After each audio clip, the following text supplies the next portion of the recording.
All right, this is the first time I've ever posted something like this, generally because I don't go in for political intrigues. So I think it's a waste of time. But I do want to speak on something. This is kind of a State of the Union type address. So I want to make sure I keep this as reasonable and fact based as possible. But I'm just gonna off we go with this. All right. I wanted to start with what's happening with immigration in the United States right now. I want to be very clear about saying what happened to Renee Good in Minnesota was a crime. All right. What happened to Alex Preddy in Minnesota was a crime. All right. I've had a few conversations with friends about this, and I want to lay this predicate. We need to discard all feelings and hypotheticals that are associated with the situation and just look at the facts. I'm a member of the state bar here in California, so facts only for me. It's the only thing I'm interested in with respect to those two situations. And regardless of what spin is put on either of those situations, regardless of your political leanings, those situations need to go before a judge and they need to be adjudicated. Jonathan Ross, the ICE agent that shot Renee Good, needs to go plead his case before a judge. All right, the 6 ICE agents that killed Alex Preddy, when they take their masks off, which is a different issue, they need to go before a judge and they need to plead their case. Okay, period. All right.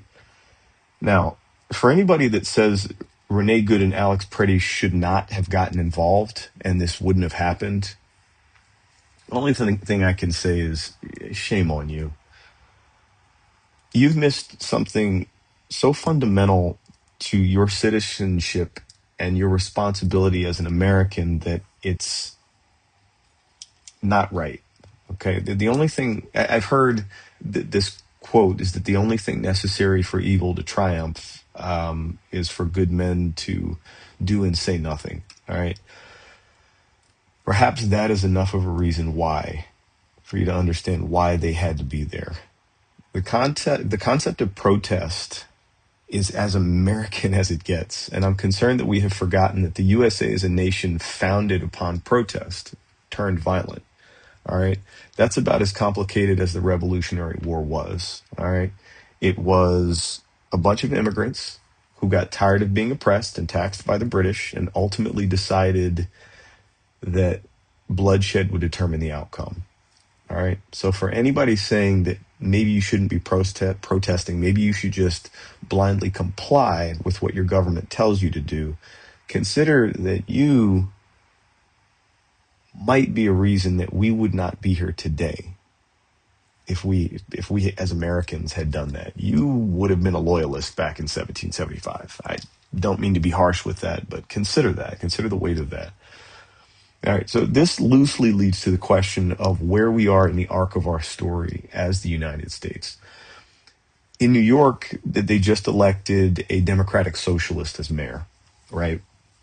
I consider myself a bit more conservative than that, but I'm going to do my best to keep this as fact-based as possible, and my feelings don't matter. But again, strictly looking at facts, why has this happened? This is a reflection, I believe, of where we are as a society. So if you see history, you'll find that people go to extremes when the populace is unhappy with how things are going. And after when they've had enough, votes and public sentiment shifts and it swings to an opposite extreme of which they've been pushed. All right, if that doesn't work, then we have what we had in 1776, a revolution. All right, and this is the fate of many major governments over time. If you study history, I don't want to say it's all of them, but it's a very common theme throughout history. All right, so people, I believe, go to extremes when they get pushed too far in a direction that is not working for them as a whole. All right. All right. Also, again, keeping this as nonpartisan as possible, let's just state in sober judgment where we are as a society today, where America is as a society today. All right. Inflation is as bad as it's ever been. Housing prices do not align with the average American's income. The national deficit does not appear to be in a place where it can ever be balanced.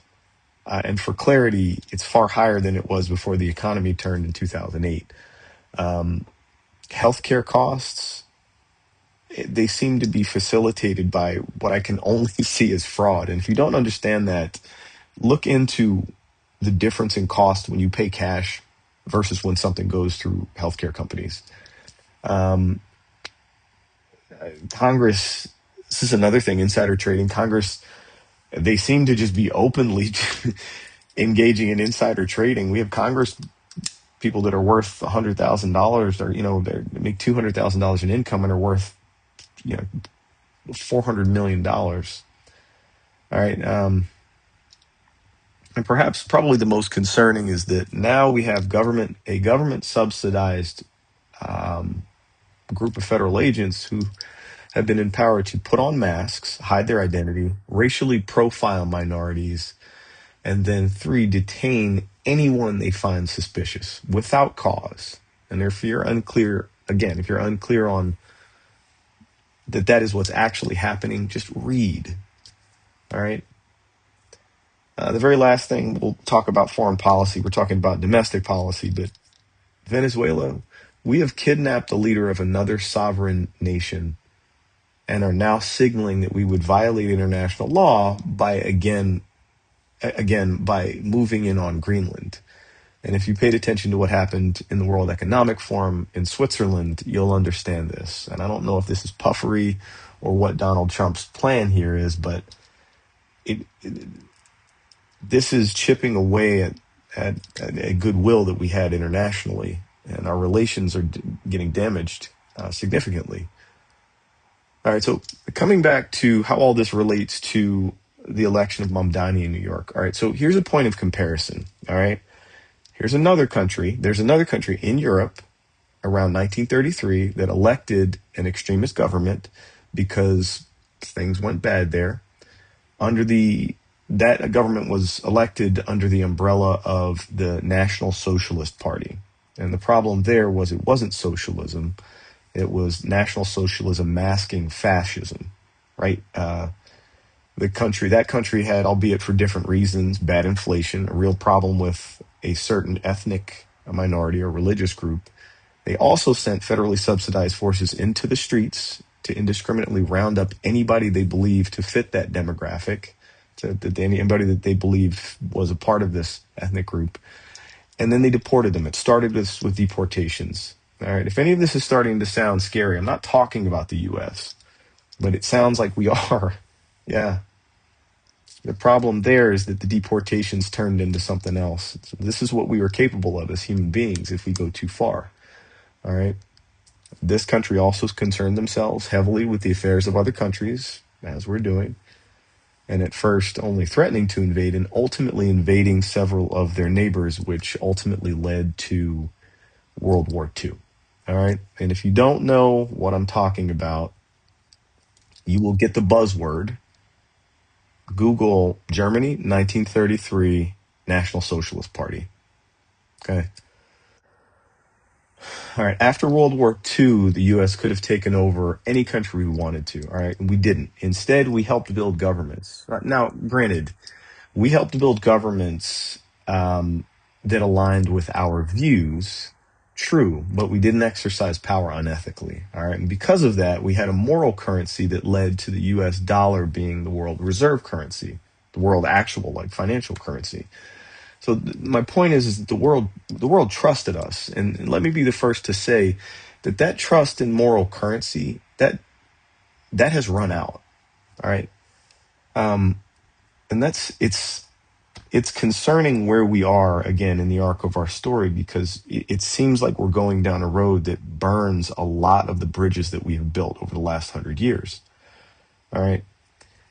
The last thing that I'll bring up is the Epstein files. I had a conversation with a friend the other day, and he said that he would still support Trump if he found out that Trump were a pedophile.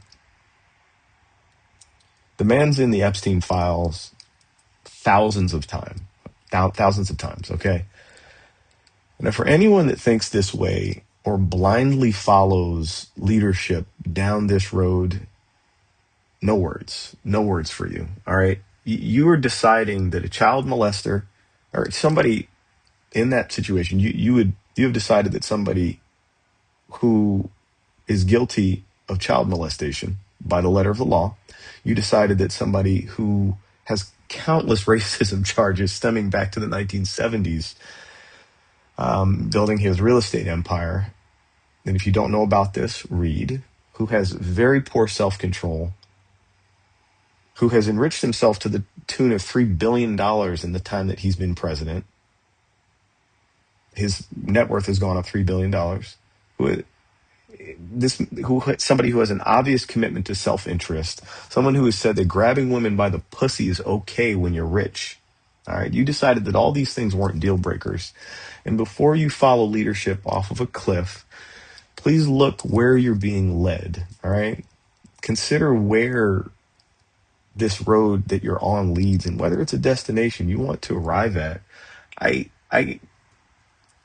tell all of my friends, even if you voted for Trump, that at any point you can stand up and say, listen, I voted for him, but I didn't vote for this. This isn't what I had in mind. You don't have to, it's not a package deal. We can make our minds up about what is acceptable for the president, for politics, for our union. All right. All right. So by the end of this, I'm trying to wrap this up, but by the end of this, I have compared where we are now in the U.S. to a failed fascist state, to an overthrown empire. That's the Nazis, in case you didn't look that up earlier, and the British Empire. This is not a direction that we should be going in. All right. In 2026, who is the U.S.? Like, I think we need to ask ourselves this question: are we the good guys or the bad guys? And maybe that doesn't matter. Maybe we're just who we are. But are we doing the right things? And that brings me kind of to close out. Every law student knows this. The beginning of the preamble to the Constitution begins with, in order to form a more perfect union. All right. Now that means to me that we need to be always working on ourselves so that we can create the type of world that we want to see, so that America is the type of America that we want to see. All right. People have fought and died for this over the course of our short existence. We've only been around for 200 years or so. America is an experiment in government in many ways. It is the greatest experiment in modern history, and it has resulted in some very rich, very happy, very prosperous people. All right. We can continue to progress towards a more perfect union, or we can tear it down. All right. We can create the type of future that we want to see, or we can make America what it was again. All right. I hope that we continue to progress forward and not regress. That's all. I'll leave it there. If you made it this far, thank you for listening.